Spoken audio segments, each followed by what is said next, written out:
Baik, selamat pagi Bapak Ibu, saudaraku yang dikasihi oleh Tuhan. Salam sejahtera bagi kita. Ya, selamat memasuki di bulan April ya. Ya, Bapak Ibu, saudaraku yang dikasihi oleh Tuhan, pagi hari ini saya mau eh, membagikan kebenaran firman Tuhan. Ya, judulnya, temanya adalah menaburlah. Nah, saudaraku, kita tahu prinsip di dalam Alkitab kita, ya, ada prinsip menabur untuk menuai. Ya, Galatia 6 jelas sekali, bahkan sampai dikatakan jangan sesat, apa yang kita tabur akan kita tuai. Jadi hanya karena menaburlah kita baru menuai.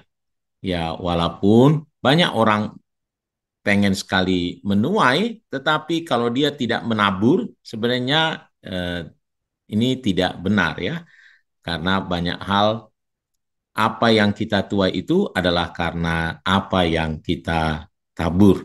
Hmm. Dan apa yang ada dalam prinsip alamiah itu ternyata berlaku juga untuk hal-hal rohani ya, bukan hanya soal jasmani saja, apa yang kita tabur baru kita tuai, tetapi juga hal rohani demikian juga.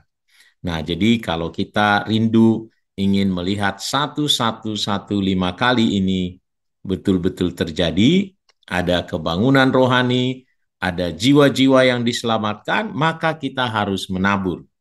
Ya, kita harus menabur. Kita harus menabur benih-benih yang indah supaya kita mendapatkan tuaian yang indah. Kita harus menabur bagaimana supaya orang-orang boleh diselamatkan, supaya kita bisa menuai jiwa-jiwa, maka kita harus menabur. Sebab apa yang kita tabur adalah itu yang akan kita tuai. Nah, mari kita lihat dulu kebenaran firman Tuhan ya. Mazmur 126 ayat 5 sampai 6. Ya. Orang-orang yang menabur dengan mencucurkan air mata akan menuai dengan sorak-sorai. Orang yang berjalan maju dengan menangis sambil menabur benih, pasti pulang dengan sorak-sorai sambil membawa berkas-berkasnya. Nah, saudaraku, adalah satu kebenaran memang ya, menabur di sini adalah untuk kalau kita menabur maka kita mencucurkan air mata.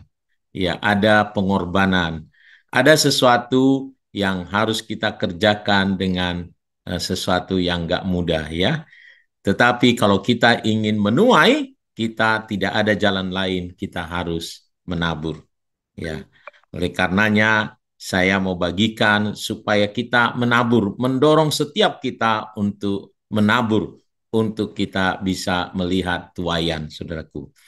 Nah, biar ketika kita diingatkan dengan tuaian, maka kita boleh bersuka cita, termotivasi untuk menabur.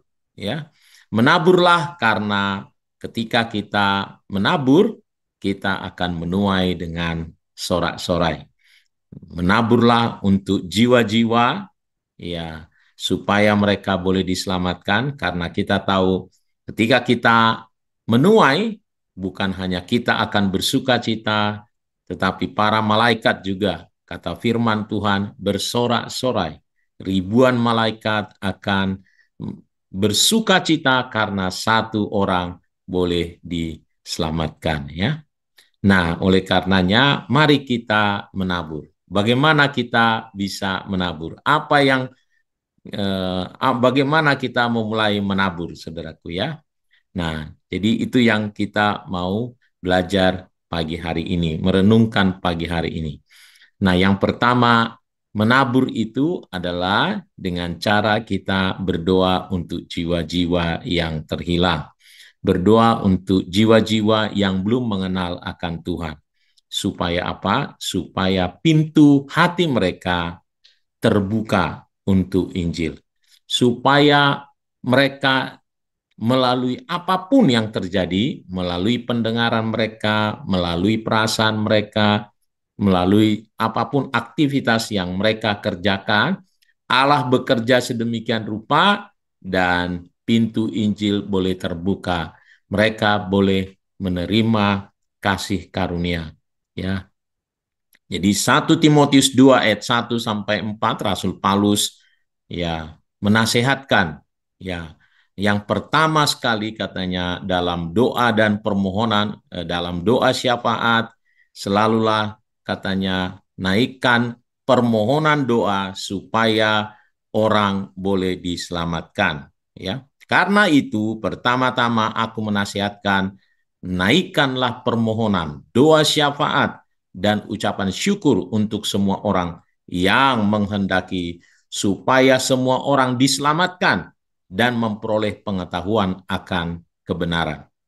Jadi kita berdoa untuk orang-orang yang terhilang, orang-orang yang belum mengenal kasih Tuhan, ya bukan supaya mereka diberkati, supaya mereka sembuh, bukan, tapi yang terutama adalah bagaimana supaya mereka boleh diselamatkan. Mereka memperoleh pengetahuan akan kebenaran.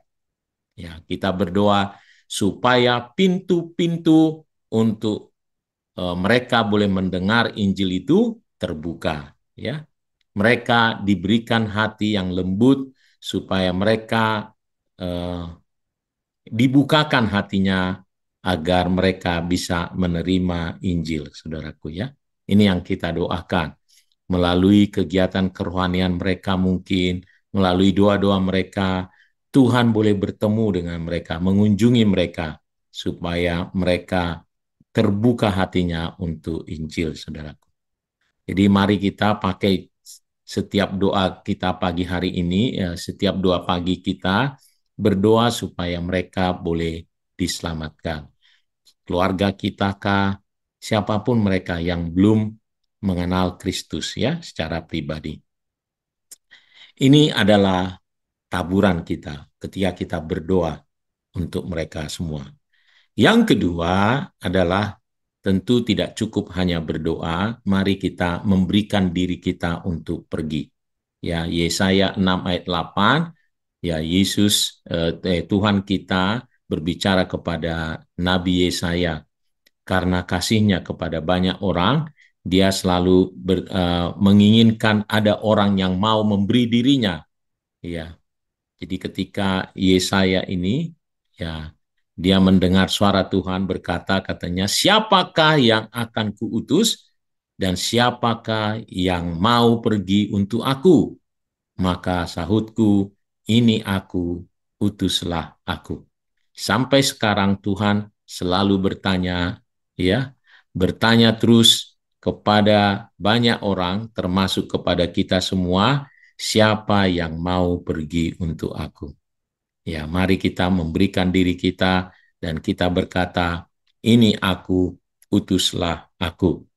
Ya, maksudnya saudaraku, kalau kita mau berkata, ini aku, utuslah aku, kita memberikan diri kita untuk pergi nih ya, untuk melayani, mencari orang-orang yang terhilang itu tadi, ya menyiapkan hati kita, memberikan waktu kita untuk bertemu mereka, memberikan tenaga kita, memberikan uang kita untuk proyek ini, saudaraku ya. Ya, mari kita menabur dengan cara memberikan diri kita, yaitu beri waktu kita, berikan perhatian kita, ya biar belas kasihan Allah itu memenuhi hati kita ketika kita melihat orang lain yang kita lihat adalah apakah jiwanya diselamatkan atau tidak. Apakah mereka mengenal Kristus atau tidak, ya. Mari kita memberikan diri kita, saudaraku ya. Memberikan tenaga kita, memberikan talenta kita, memberikan apa yang kita punya supaya mereka boleh diselamatkan. Makanya ada semboyan ya, katanya selamatkan jiwa berapapun harganya. Ya. Yang ketiga adalah tentu berani bersaksi. Nah, persoalan banyak anak Tuhan adalah dia tidak pernah berani memberitakan Injil, bersaksi kepada teman-teman atau rekan-rekan atau orang-orang yang di sekitarnya. Nah, mari lihat firman Tuhan ini ya. Roma 10 ayat 14, tetapi bagaimana mereka dapat berseru kepadanya jika mereka tidak percaya kepada dia? Dan bagaimana mereka dapat percaya kepada dia jika mereka tidak mendengar tentang dia? Dan bagaimana mereka dapat mendengar tentang dia jika tidak ada yang memberitakannya? Ya, bersaksi bukan hanya dengan uh, dia pasti melihat tindakan kita, enggak. Kita tetaplah harus bersaksi dengan kata-kata, ya, kita harus memberitakan Injil, ya, dengan kata-kata, saudaraku, karena tanpa mereka mendengar tentang dia, firman Tuhan, mereka tidak akan pernah bisa percaya, tidak akan pernah bisa berseru. Oleh karenanya, mari menabur, memberitakan Injil. Mari menabur, bersaksi bagi Tuhan. Jadi ada 3 hal yang Tuhan mau kita menabur, saudaraku. Menabur yang pertama dengan doa kita. Kita sudah mulai dengan doa kita, doa syafaat kita pagi hari ini. Setiap pagi kita berdoa. Berdoalah untuk mereka yang terhilang. Berdoa untuk jiwa-jiwa mereka yang belum mengenal Kristus, saudaraku. Ya, berdoa ya untuk setiap orang di sekitar kita itu, doakan. Tetapi tidak hanya itu, berikan diri kita untuk pergi memberitakan Injil itu. Ya. Bukan hanya beri diri kita tadi untuk menjadi penginjil-penginjilnya, tetapi juga mari kita dengan berani, dengan pengurapan dari Roh Kudus. Keberanian kita datangnya karena Tuhan mengurapi kita dengan rohnya, supaya kita menjadi saksinya. Tuhan Yesus memberkati kita semuanya. Ya, mari kita datang kepada Tuhan.